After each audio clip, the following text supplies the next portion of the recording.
Hello, मैं हूं doctor Keshav काळे और मैं औरंगाबाद में केबीसी यानी कालेज बायोलॉजी क्लासेस में पढ़ाता हूं। This is the first lecture on a very interesting topic, body fluids and circulation.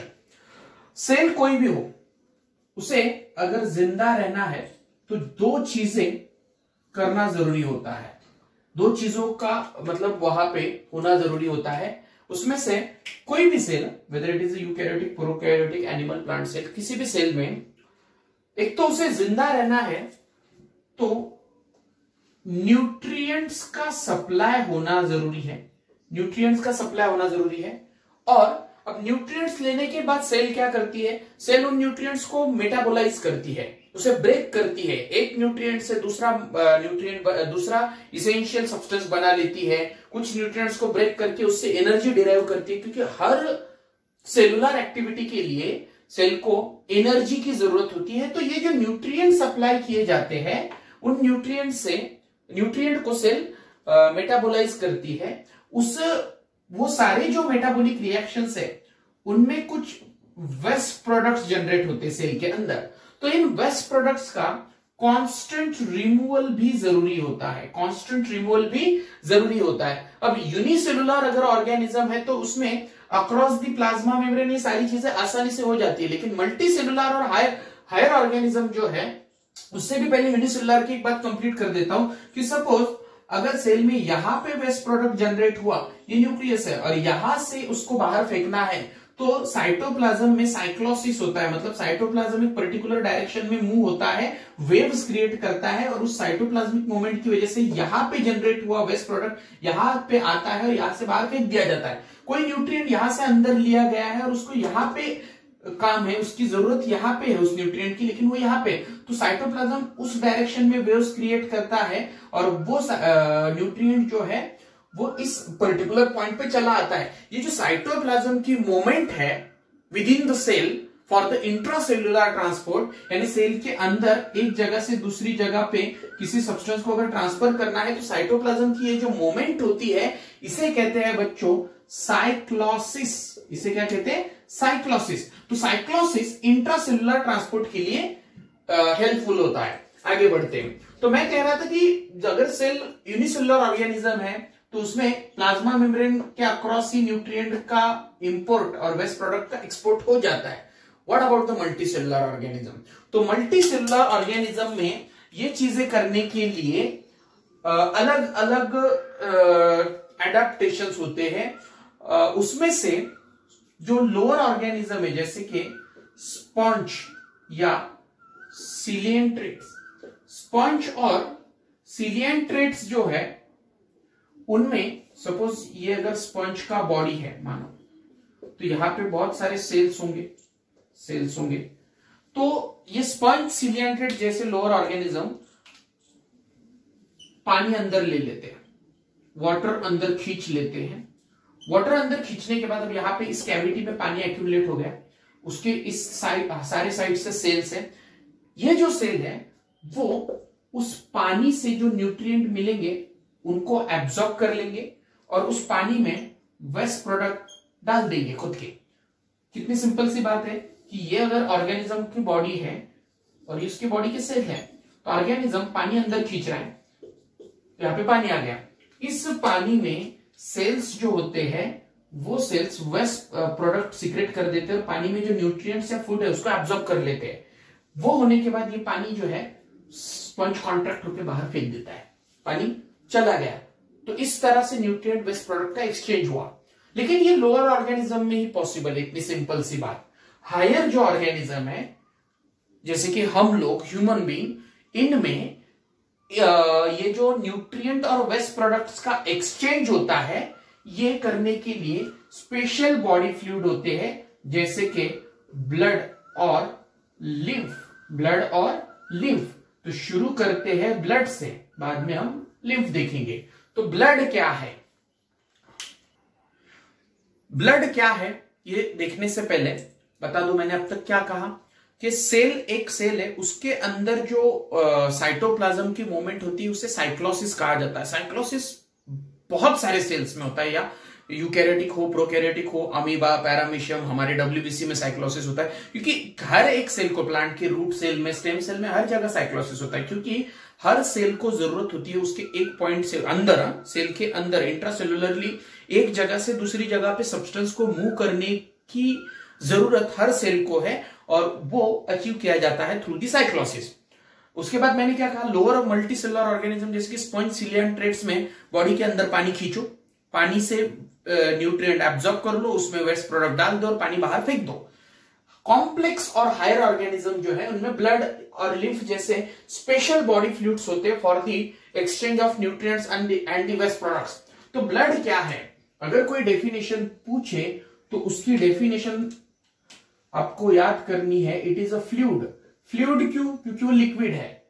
It is a fluid connective tissue. Blood is a fluid connective tissue.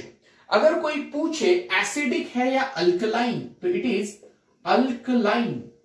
Alkaline almost 7.3 के आसपास उसका pH होता है, मतलब it is slightly alkaline, क्योंकि 7 तो neutral है, तो 7.3 से माइल्डली स्लाइटली अल्कलाइन। हमारे बॉडी में एसिडिक क्या होता है? हमारे बॉडी में एसिडिक है HCl, जो कि खुद एसिड है। उसके अलावा सलाइवा एसिडिक है, यूरिन एसिडिक होता है। यूरिन, सलाइवा और हाइड्रोक्लोरिक एसिड जो स्टमक में सीक्रेट होता है, ये चीजें एसिडिक है। वहीं पे ब्लड जो है वो अल्कलाइन है। जिस ब्रांच में ब्लड का स्टडी किया जाता है, study of blood is called as the branch in which blood the branch which deals with the study of blood is called as hematology। उसे hematology कहा जाता है। एक एवरेज अडल्ट इंडिविजुअल में कितना ब्लड होना चाहिए? It should be 5 to 5.5 litre. 5 से 5.5 लीटर की रेंज में वो ब्लड होना चाहिए। आगे बढ़ते, कंपोनेंट्स ऑफ ब्लड। मैंने किसी एक इंसान से सपोज 100 ml ब्लड निकाल लिया, 100 ml ब्लड निकाल के मैंने वो एक टेस्ट ट्यूब में डाल दिया। अब इस टेस्ट ट्यूब में 100 ml ब्लड है बच्चों। अब 100 ml ब्लड वाली इस टेस्ट ट्यूब को मैंने अल्ट्रा सेंट्रीफ्यूगेशन मशीन में जोर से घुमाया, और घुमाने के बाद अगर मैंने इस टेस्ट ट्यूब को रोक दिया, मतलब इसका घूमना अगर मैंने रोक दिया, तो जो ब्लड हमने लाल कलर का यहाँ पे डाल दिया था 100 ml, वो 2 हिस्सों में बढ़ जाता है। कैसे 2 हिस्से होते हैं? तो ऊपर वाला जो हिस्सा है वो पानी का होता है, येलोइश कलर का, या उसको स्पेसिफिकली डिस्क्राइब किया गया है स्ट्रॉ कलर्ड। ये जो स्ट्रॉ कलर्ड का लिक्विड ऊपर के हिस्से में एक्यूमुलेट होता है, उसे कहते हैं प्लाज्मा। और नीचे का जो हिस्सा है, यहां पे आपको कई सारे सेल्स या ब्लड कॉर्पस्कल्स मिलेंगे, जिनमें कौन होगा? ऑब्वियस है, पता है आप लोगों को, ब्लड में आरबीसीज होते हैं, डब्ल्यूबीसीज होते हैं और प्लेटलेट्स होते हैं, प्लेटलेट्स। अब मैंने ब्लड कितना लिया था? 100 ml लिया था। मैं वॉल्यूम वाइज अगर देखूं तो प्लाज्मा का वॉल्यूम होगा 55 ml, और इन तीनों सेल्स का कंबाइन वॉल्यूम होगा 45 ml वॉल्यूम। मतलब क्या है? 100 ml में से 55 ml प्लाज्मा है, लिक्विड है, पानी है ब्लड में, और येलोइश कलर का स्ट्रॉ कलर मतलब बहुत फेंट येलो कलर, और 45 ml जो है वो ये आरबीसी, डब्ल्यूबीसी और प्लेटलेट नाम के सेल है। तो इससे जाहिर बात है कि ब्लड अगर 2 हिस्सों में बांट दो तो उसमें 55% जो है वो लिक्विड कंपोनेंट होगा, जो कि स्ट्रॉ कलर का है, जिसे हम प्लाज्मा कहते हैं, और 45% जो है वो ब्लड कार्पुस्कल से बनेगा। तो ब्लड कार्पुस्कल 3 टाइप के होते हैं, आरबीसीज यानी रेड ब्लड सेल, डब्ल्यूबीसीज यानी व्हाइट ब्लड सेल, और तीसरा होता है प्लेटलेट्स। तो ये सारी चीजें हमें एक एक करके डिटेल पढ़नी है। क्या कहा मैंने कि अगर आप ब्लड लेते हो, आपने आपके बॉडी से ब्लड निकाला, उस ब्लड में अगर आप उसको सेंट्रीफ्यूग करके एक ट्यूब में डाल के उस ट्यूब को घुमाते और रोकते हो, तो वो ब्लड 2 हिस्सों में बढ़ जाता है। ऊपर येलोइश या स्ट्रॉ कलर का जो लिक्विड है वो लाल क्यों नहीं बच्चों? क्योंकि रेडनेस जो है वो आरबीसी की वजह से होता है ब्लड को, और वो आरबीसी नीचे सेटल हो चुके हैं, नीचे है, तो ब्लड 2 हिस्सों में बढ़ गया है। लिक्विड कंपोनेंट जो है वो 55% है, और जो सेल का प्रोपोर्शन है वो 45% है। सेल 3 होते हैं, आरबीसी, डब्ल्यूबीसी, प्लेटलेट, तीनों को कंबाइनली ब्लड कार्पुस्कल्स या ब्लड सेल्स कहा जाता है, या इनको फॉर्म्ड एलिमेंट्स भी कहा जाता है। फॉर्म्ड एलिमेंट्स वो मैं आगे बताऊंगा आप लोगों को। अब शुरू करते हैं प्लाज्मा। प्लाज्मा क्या है और प्लाज्मा किन चीजों से बनता है? अब ब्लड में जो पानी है, वो पानी या फिर वो जो लिक्विड है, वो लिक्विड है, मतलब उसमें पानी है, जाहिर सी बात है, क्योंकि यूनिवर्सल सॉल्वेंट क्या है? यूनिवर्सल सॉल्वेंट है वाटर। तो ये जो प्लाज्मा होता है बच्चों, इसमें 90 to 92% पानी है। 92% पानी है। देन 6 to 8% प्रोटीन्स है। 6 to 8% प्रोटीन्स आहेत।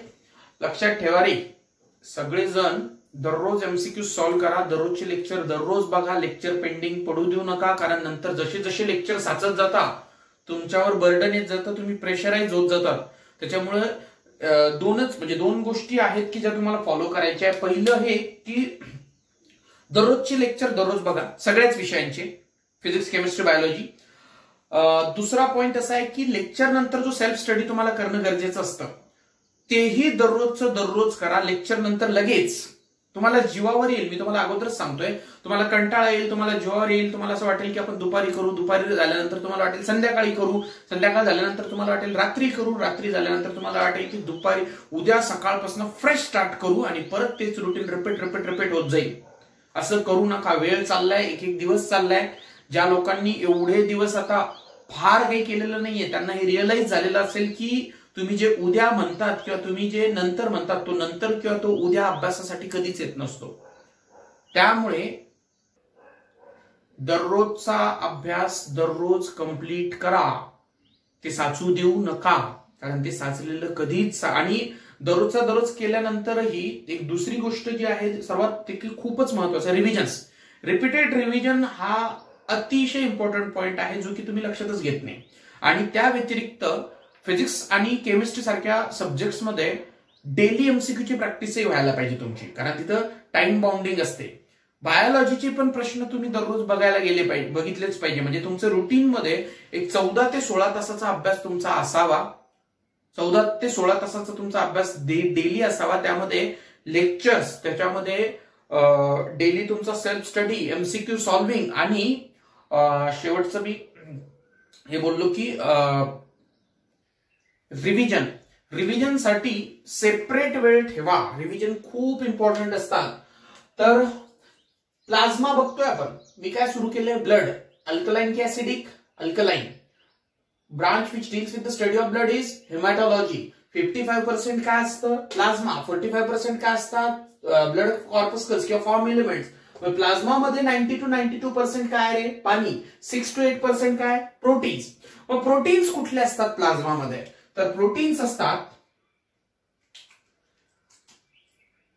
Albumin, globulin, prothrombin, फायब्रिनोजन and heparin, एवढे सगळे प्रोटीन्स असतात। मग आता या प्रोटीनचे फंक्शन्स काय? तर अल्बुमिन हा जो प्रोटीन असतो रे पोरांनो, हा albumin maintains the osmolarity of blood. ब्लडची जी ऑस्मोलॅरिटी किंवा कॉन्सन्ट्रेशन असतं, ते कॉन्सन्ट्रेशन मेंटेन करण्याचं काम अल्बुमिन करतो। Albumin maintains the osmolarity of blood. Globulin काय करतो? तर तुम्ही एक नाव ऐकलं असेल, इम्युनोग्लोब्युलिन। इम्युनोग्लोब्युलिन म्हणजे काय? तर antibody is a singular, antibodies are the plural. तर हे जे अँटीबॉडीज किंवा अँटीबॉडी आहे, त्यांच्या नावामध्ये इम्युनोग्लोब्युलिन असे दोन शब्द आहे। इम्युन हा शब्द येतो रोग प्रतिकार शक्तीसाठी। Immune means immune system is the defensive system of our body, जी आपल्या बॉडीला प्रोटेक्ट करत असते, जी आपल्या बॉडीला वेगवेगळ्या पॅथॉलॉजिकल एजंट पासून, डिसीज कॉझिंग एजंट पासून वाचवत असते। मग आता आपली बॉडी पॅथॉलॉजिकल एजंट्सच्या अगेन्स्ट फाईट करते। मग फाईट कुठलंही असो, फाईट करण्यासाठी काय लागतात? वेपन्स लागतात, तुम्हाला तिथं काहीतरी हथियारं लागतात। तर ते वेपन्स आपल्या बॉडीच्या इम्युनिटीचे असतात antibodies. Antibodies are the weapons of our body through which our immune system fights with the infecting microorganisms or pathological agents. वेगवेगळे जे एजंट्स, पॅथॉलॉजिकल एजंट्स किंवा डिसीज कॉजिंग एजंट आपल्या बॉडीला अटॅक करण्याचा प्रयत्न करतात, त्या अटॅक करणाऱ्या एजंट्सच्या अगेन्स्ट आपली बॉडी वेगळ्या वेगळ्या वेजनं, वेगळ्या वेगळ्या पद्धतीनं, वेगवेगळ्या मेकॅनिझम्सनं फाईट करत असते. त्याच्यापैकी एक मेकॅनिझम किंवा एक वेपन हे अँटीबॉडी असतात. आणि या अँटीबॉडीचा दुसरा कॉम्पोनंट इम्युन ग्लोबिलिन. ग्लोबिलिन म्हणजे या ग्लोबिलिन पासून ते बनलेले असतात, म्हणून त्यांना इम्युनोग्लोबिलिन असं म्हटलं जातं. तिसरा आहे प्रोथ्रोम्बिन आणि फायब्रिनोजन. पोरांनो, तुम्हाला कुठे इंजुरी झाली, सपोज हा एखाद्याचा हात आहे, या हातामधनं बऱ्याचशा ब्लड वेसल फ्लो होत असतात. सपोज ही तशीच एक ब्लड वेसल आहे. कुठल्याही कारणाने एखाद्या व्यक्तीला इंजुरी झाली आणि त्याची इथली टिश्यू डॅमेज झाली, त्याची ब्लड वेसल रप्चर झाली, तर इथून काय होईल, ब्लड लॉस होईल, ब्लड फ्लो होईल. ब्लड फ्लो केव्हा होतो, आपल्या बॉडीतलं जे रक्त असतं ते ब्लड वेसल मधनं वाहत असतं. तर ती ब्लड वेसल, ती जी नळी असते, ती आर्टरी असो वा व्हेन, ती जर रप्चर झाली, ती जर ब्रेक झाली, ती जर फाटली, तर त्या फाटलेल्या, त्या ब्रेक झालेल्या ब्लड वेसल मधनं ब्लड बाहेर पडतं. मग आता हे जे ब्लड वेसल आहे, हिला इंजुरी झाली, तिथून ब्लड बाहेर पडते, तर मग तुमच्या बॉडीतलं सगळंच ब्लड तिथून बाहेर पडेल का, तर अर्थातच नाही पडणार. असं कधी झालेलं नाही कोणाचं की एक छिद्र पडलं किंवा एक इंजुरी झाली तिथून पूर्णच ब्लड निघून गेलं, असं तर होत नाही. असं का नाही होत, कारण इथं थोड्या वेळच्यानं हे ब्लड जे आहे ते क्लॉट होतं, ते गोठतं रक्त. आणि रक्त गोठना क्या ब्लड क्लॉटिंग ये जो होता है, इस ब्लड क्लॉटिंग में कई सारे प्रोटीन्स इन्वॉल्व होते हैं, कई सारे ब्लड क्लॉटिंग फैक्टर्स इन्वॉल्व होते हैं. उसमें से 2 क्लॉटिंग फैक्टर ये भी है. और ये क्लॉटिंग फैक्टर और क्लॉटिंग सिस्टम हम इसी टॉपिक में आगे पढ़ने वाले हैं कि ब्लड क्लॉट कैसे होता है, कौन से कॉम्पोनेंट्स होते हैं जो ब्लड क्लॉटिंग में पार्टिसिपेट करते. तो ये दोनों जो है prothrombin and fibrinogen, they participate in the blood coagulation या ब्लड क्लॉटिंग. ब्लड क्लॉटिंग में उनका रोल होता है.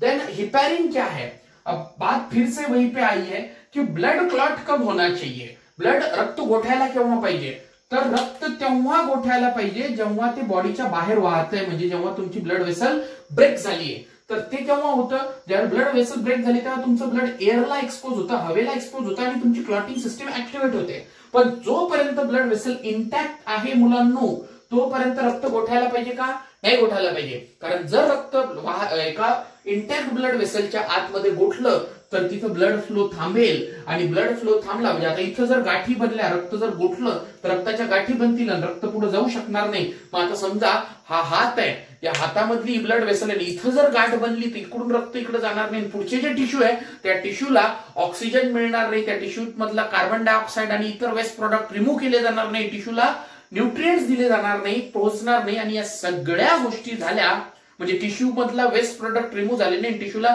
न्यूट्रिएंट आणि ऑक्सिजन जर मिळाला नाही, रक्त जर इथंच अडकलं, पुढे गेलं नाही, तर पुढच्या सेल मरायला लागतात आणि तो ऑर्गन जो आहे तो ब्लॅकिश डिस्कलरेशन होतं त्या ऑर्गनचा आणि याला म्हणतात गँग्रीन. आणि हळूहळू तो ऑर्गन मरतो आणि तो बॉडीमधनं कापून टाकावा लागतो. तर हा गँग्रीन नावाचा जो प्रकार आहे तो का होतो, तर ब्लड वेसलच्या आतमध्ये रक्त गोठल्यामुळे होतो. पण मग असं नेहमी होतं का, किंवा एखाद्या हेल्दी इंडिव्हिज्युअलच्या बॉडीमधलं रक्त गोठतं का, अजिबातच गोठत नाही. ऐसा क्यों, क्योंकि हमारे बॉडी में ये हिपैरिन होता है. हिपैरिन क्या है, तो हिपैरिन एंटी कोएगुलेंट है, एंटी कोएगुलेंट है. वो एंटी का मतलब होता है अपोजिट और कोएगुलेशन म्हणजे क्लॉट होणे. तर रक्त गोठू न देणारा हा प्रोटीन आहे, तो पण प्लाझ्मा मध्येच असतो. तर इंटॅक्ट ब्लड वेसलच्या आतमध्ये न फाटलेल्या, इंज्युअर न झालेल्या ब्लड वेसलच्या आतमध्ये कोण ऍक्टिव्ह आहे, हिपॅरिन ऍक्टिव्ह आहे. त्याच्यामुळे काय गोठत नाहीये, रक्त गोठत नाहीये. आणि कोण इनऍक्टिव्ह आहे, हे दोन्ही इनऍक्टिव्ह आहे. आणि जेव्हा ब्लड वेसल फाटते, जेव्हा तुमचं ब्लड एखाद्या एअरला किंवा ऍटमॉस्फिअरला एक्सपोज होतं, हिपॅरिन होतो इनऍक्टिव्हेट. आणि प्रोथ्रोम्बिन, फायब्रिनोजन सहित इतर बरेचसे क्लॉटिंग फॅक्टर असतात, ते सगळेच क्लॉटिंग फॅक्टर ऍक्टिव्हेट होतात. आणि ते ऍक्टिव्हेट झालेले क्लॉटिंग फॅक्टर्स ब्लडला क्लॉट करतात आणि तुमच्या बॉडीमधला ब्लड लॉस प्रिव्हेंट करत असतात. नेक्स्ट इज, इसके अलावा क्या होता है, तो बहुत कुछ होता है, बहुत कुछ होता है. जैसे कि हम सबको पता है कि सपोज ये कोई इंसान है, अगर तो यहां पे उसका 4 चेंबर वाला हार्ट रहेगा। ओके, और इसके दोनों साइड से 2 लंग्स होते हैं बच्चों।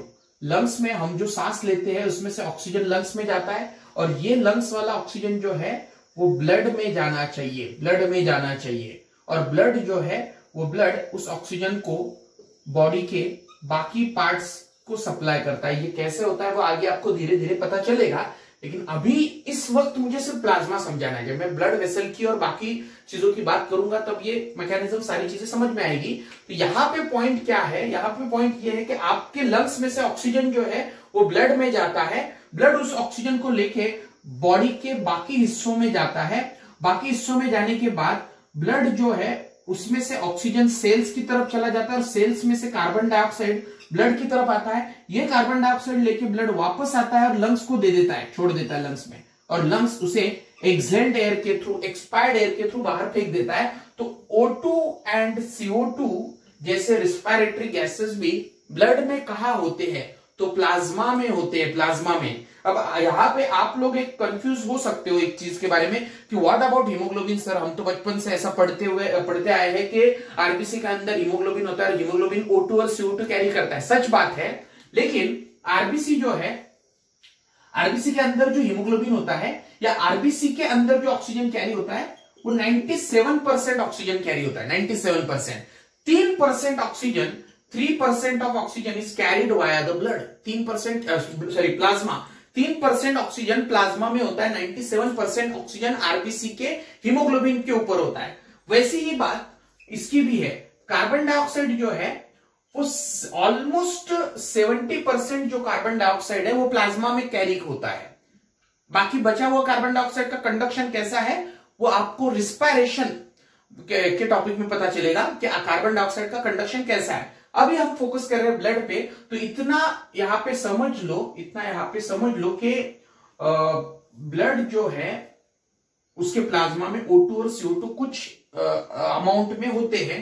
देन तीसरा पार्ट है, तीसरा इसमें क्या होते हैं, बहुत सारे मिनरल्स होते हैं। मतलब प्लाज्मा जो हिस्सा है, जो लिक्विड कंपोनेंट है, उसमें sodium, potassium, calcium, chloride, magnesium, bicarbonate ion, phosphate ion जैसे कई सारे मिनरल्स होते हैं जो आपको पता है, या जो हमारे बॉडी को जितने मिनरल्स की जरूरत है वो सारे मिनरल्स प्लाज्मा के थ्रू बहते हुए हर एक सेल तक पहुंचते हैं। देन हम जो खाना खाते हैं बच्चों, जैसे मैंने कहा कि ब्लड लंग में से ऑक्सीजन लेता है और लंग में कार्बन डाइऑक्साइड छोड़ देता है, वैसे ही ये ब्लड का जो प्लाज्मा है हमारे डाइजेस्टिव सिस्टम, मतलब स्टमक इंटेस्टाइन, उसमें भी डिओडिनम में ज्यादातर ये एब्जॉर्प्शन डाइजेशन की सॉरी स्मॉल इंटेस्टाइन में एब्जॉर्प्शन डाइजेशन ज्यादा होता है। मतलब उसमें से breakdown of the products occurs in the duodenum while the absorption occurs in the jejunum. Jejunum ilium part में एब्जॉर्प्शन होता है और ब्रेकडाउन डिओडिनम में होता है। तो स्मॉल इंटेस्टाइन में जो एब्जॉर्प्शन होता है फूड का, फूड में से जो न्यूट्रिएंट एब्जॉर्ब होते हैं वो सारे ब्लड में डाल दिए जाते हैं। तो हमारे खाने में जो कुछ भी न्यूट्रिएंट्स है, इससे रिलेटेड डिटेल फिर से डाइजेशन एंड एब्जॉर्प्शन टॉपिक में होंगे, जो टॉपिक ही अलग है। यहां पे पॉइंट सिर्फ इतना है कि जो आप खाना खाते हो उस खाए हुए फूड में जो ग्लूकोज है, जो अमाइनो एसिड्स है, जो प्रोटीन्स है, जो सॉरी प्रोटीन्स तो ब्रेक हो गए ना अमाइनो एसिड में, जो फैटी एसिड्स है, ये सारे के सारे न्यूट्रिएंट्स जो है वो प्लाज्मा में होते हैं। इसके अलावा हमारे बॉडी को एक पार्ट से दूसरी पार्ट, जैसे कि सपोज पिट्यूटरी ग्लैंड आपके ब्रेन में है, पिट्यूटरी ग्लैंड यहां पे है, और उस पिट्यूटरी से निकला हुआ ग्रोथ हार्मोन जो होता है उसको बॉडी के सारे सेल्स पे एक्ट होना होता है। तो ये जो ग्रोथ हार्मोन है ये पूरे हर एक सेल तक पहुंचता कैसे है, तो ब्लड के थ्रू पहुंचता है। वैसे ही आपके यहाँ पे एब्डोमिनल कैविटी में पैनक्रियाज है, पैनक्रियाज से इंसुलिन निकलता है, तो इंसुलिन हर एक सेल तक पहुंचता कैसे है, ब्लड के थ्रू पहुंचता है। तो ब्लड के थ्रू मतलब प्लाज्मा के थ्रू। तो it also carries the regulatory substances like glucose sorry like enzymes and hormones. Enzymes और हॉर्मोन्स जैसे रेगुलेटरी सब्सटेंसेस ये कैरी करता है, कंडक्ट करता है। तो फिर से एक बार, ब्लड लिया, ब्लड को दो हिस्सों में डिवाइड कर दिया, मतलब 100 ml अगर ब्लड है तो 55 ml आपको मिलेगा लिक्विड कंपोनेंट जिसे प्लाज्मा कहते हैं, और बचा हुआ 45% में आरबीसी, डब्ल्यूबीसी और प्लेटलेट जैसे सेल्स मिलेंगे। प्लाज्मा जो है उसको हमने उसके कंपोनेंट्स देखने चाहे तो उसमें हमें 90 to 92% पानी मिला, 6 to 8% प्रोटीन्स मिले। फिर प्रोटीन्स में कौन से प्रोटीन है, तो अल्बुमिन, ग्लोबुलिन, प्रोथ्रोम्बिन, फाइब्रिनोजन और हिपेरिन, ये मेन प्रोटीन है, चीफ प्रोटीन्स है।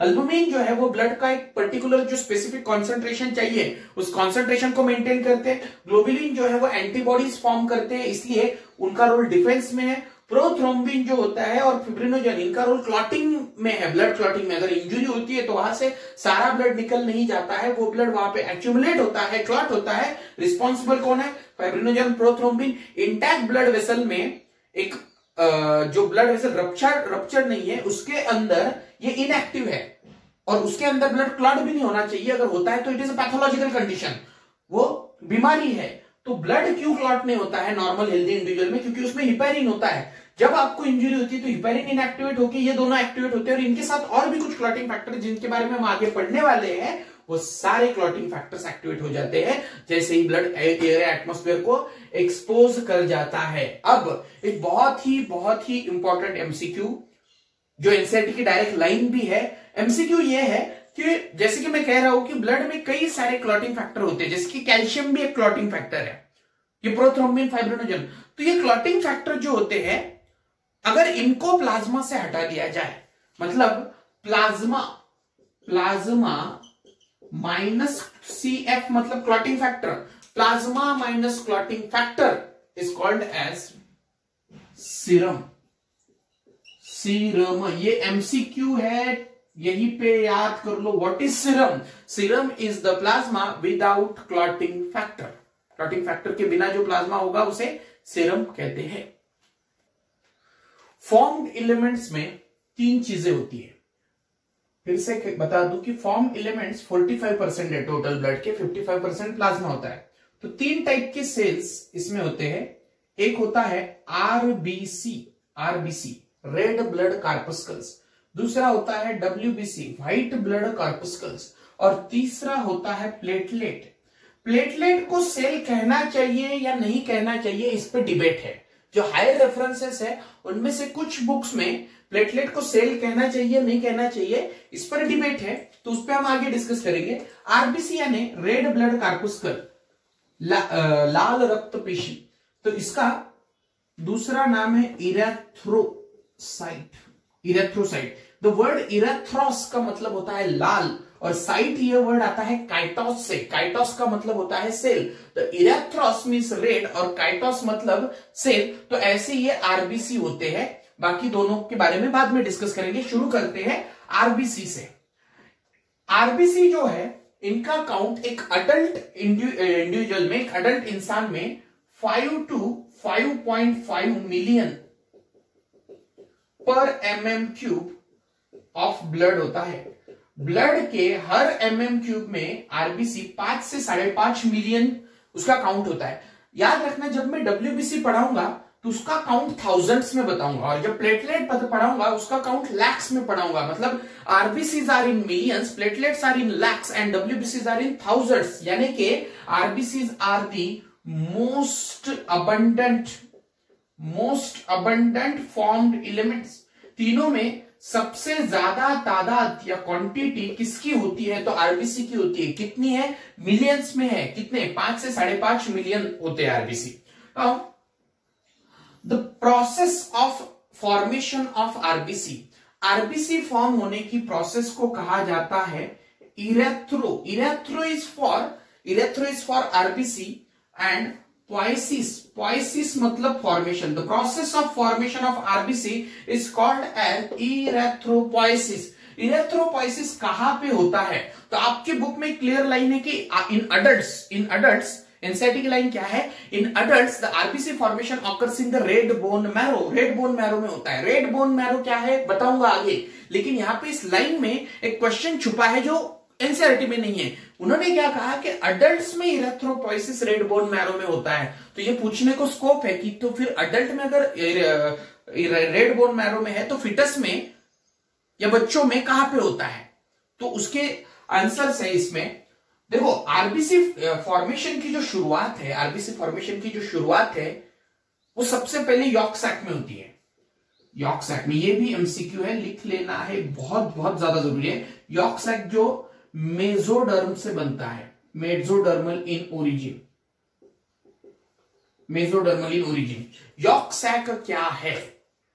तो यॉर्क सैक क्या है ये जानने के लिए आप लोगों को हमारे ही ह्यूमन रिप्रोडक्शन इस टॉपिक के लेक्चर्स देखने होंगे, उसमें आपको पता चलेगा कि यॉर्क सैक क्या है। ये सीधी लाइन एमसीक्यू है। The RBC formation in foetus is initiated in the yolk sac. पहला 3-4 महिन्यों से पहिले, फिटस म्हणजे काय रे पोरांनो? फिटस म्हणजे जन्माच्या आधीचं ते मूल म्हणजे एम्ब्रिओ जो आहे, जन्माच्या अगोदरची जी स्टेज असते त्याला फिटस म्हटलं जातं। तर 3-4 महिन्यांच्या अगोदरचं जे बाळ असतं, म्हणजे फर्टिलायझेशन पासून ते 3-4 महिन्याचा जो काळ आहे, सगळं काही जन्माच्या अगोदरचा विषय सांगतोय, तिथं आरबीसी म्हणजे फर्टिलायझेशन टू 3-4 महिन्यापर्यंत यॉर्क सॅक मध्ये फॉर्म होतात। त्याच्यानंतर आरबीसी जे आहेत 3-4 महिन्यानंतर त्या लिव्हर मध्ये फॉर्म होतात। म्हणजे फिटस मध्ये आरबीसी फॉर्मेशनला सुरुवात, जन्माच्या अगोदर आरबीसी फॉर्मेशनला सुरुवात यॉर्क सॅक मध्ये होते आणि त्याच्यानंतर ते लिव्हर मध्ये फॉर्म व्हायला लागतात। आणि 7व्या महिन्यानंतर, आणि 7व्या महिन्यापासून मग तिथून पुढे आरबीसी फॉर्म होतात रेड बोन मॅरो मध्ये। म्हणजे अडल्टच नाही तर 7 महिन्यानंतर प्रत्येक, म्हणजे तो फिटस असो, तो न्यूली बॉर्न इन्फंट असो, की मग ते छोटं बाळ असो, की एक छोटं मूल असो, प्री स्कूल किंवा स्कूल गोईंग चिल्ड्रन, की अडल्ट असो, 7 महिन्याच्या प्रेग्नन्सी नंतर रेड बोन मॅरो मध्ये आरबीसी फॉर्मेशनला सुरुवात होते। 3-4 महिन्यापासून 7 महिन्यापर्यंत लिव्हर मध्ये असतं आणि त्याच्या अगोदर हा एमसीक्यू आहे की RBC formation is initiated in the yolk sac. आगे बढ़ते हैं। आरबीसी से रिलेटेड बाकी डिटेल्स और रेड बोन मैरो और ये बाकी सारी चीजें हम नेक्स्ट लेक्चर में कंटिन्यू करेंगे। जी, इस लेक्चर से रिलेटेड जो भी डाउट है कमेंट में पोस्ट कीजिए, और बाकी लेक्चर जो डिटेल्स है आरबीसी से रिलेटेड वो हम सब्सिक्वेंट लेक्चर्स में कंप्लीट कर लेंगे। Thank you.